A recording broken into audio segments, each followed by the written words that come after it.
ఈ సడన్‌గా ఈ బస్తీ బాట కార్యక్రమాన్ని చేపట్టడానికి గల కారణాలేంటి? బోరుబండ మధురానగర్లో చాలామంది వాటర్ రావట్లేదని కంప్లైంట్ చేస్తున్నారు. ఓకే. డ్రైనేజ్ ప్రాబ్లం ఒకటి.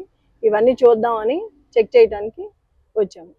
కార్యకర్తలు, ప్రజలు వీళ్ళందరూ ఈ మధురానగర్ కాలనీకి సంబంధించిన వాళ్ళందరూ ప్రతి వాళ్ళకున్న ప్రాబ్లము దగ్గరికి వెళ్ళి ఎక్స్ప్లెయిన్ చేసి చూపించినారు. దాన్ని సాల్వ్ చేయాలని ఓకే. కంప్లైంట్ చేసి. కానీ ఇప్పుడు ఉన్న ప్రాబ్లం ఏంటంటే ప్రజలందరూ కష్టాలు ఉన్నాయి కాబట్టి వాళ్ళ కష్టాలు వాళ్ళు చెప్పుకోవాలి కాబట్టి మనం వినాలి వచ్చి, మన బాధ్యత అది.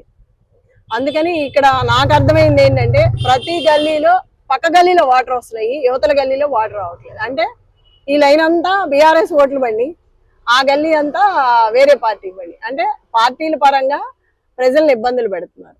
ఒక గల్లీకి వాటర్ ఇచ్చి ఒక గల్లీకి ఇవ్వకుండా. సో ఇప్పుడు మీరు గల్లీలో ఇప్పుడు బస్తీ బాట కార్యక్రమం చేపట్టారు కదా! అంటే ఎట్లుంది మేడం?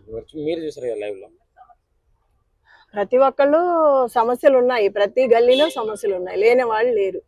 ఇంతకు ముందు లేదు, ఇప్పుడే ఇలా ఉన్నాయని చెప్తున్నారు.